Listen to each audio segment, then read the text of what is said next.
The statistics and data science offers a lot of different choices. One of the most important is going to be feature selection, or the choice of variables to include in your model.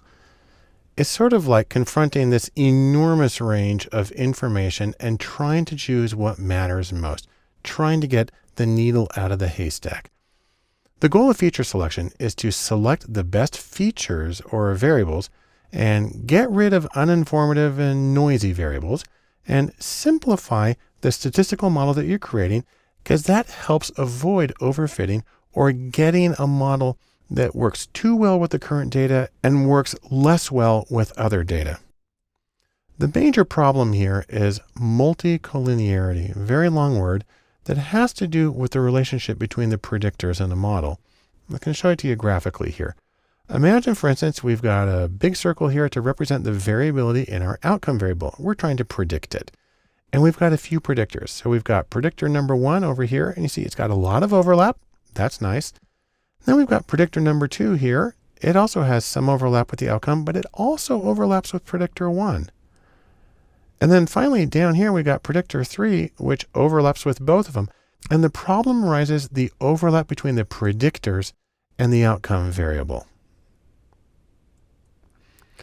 Now, there's a few ways of dealing with this. Some of these are pretty common. So for instance, there's the practice of looking at probability values in regression equations. There are standardized coefficients, and there's variations on sequential regression. There are also newer procedures for dealing with the disentanglement of the association between the predictors. There's something called commonality analysis. There's dominance analysis, and there are relative importance weights. Of course, there are many other choices in both the common and the newer, but these are a few that are worth taking a special look at. First is p-values, or probability values. This is the simplest method because most statistical packages will calculate probability values for each predictor, and they'll put little asterisks next to it.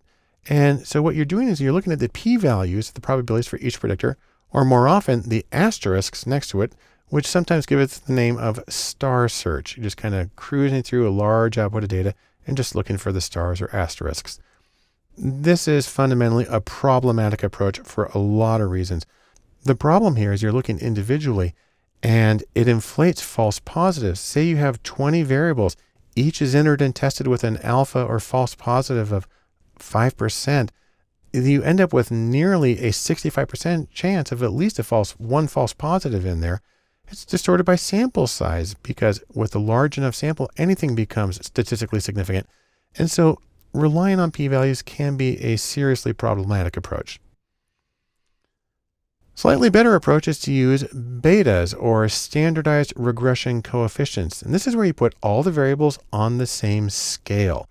So usually standardized from 0 and then to either -1, +1, or with a standard deviation of 1. The trick is, though, they're still in the same context of each other, and you can't really separate them because those coefficients are only valid when you take that group of predictors as a whole. So one way to try to get around that is to do what they call stepwise procedures, where you look at the variables in sequence. There are several versions of sequential regression that allow you to do that. You can put the variables into groups or blocks and enter them in blocks and look at how the equation changes overall.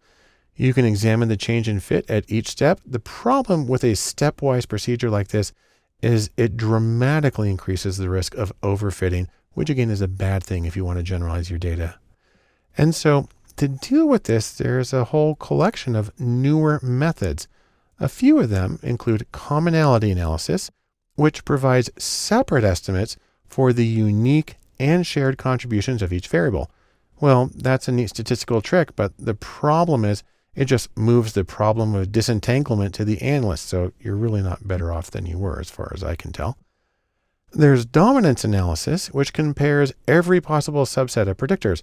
Again, sounds really good, but you have the problem known as the combinatorial explosion.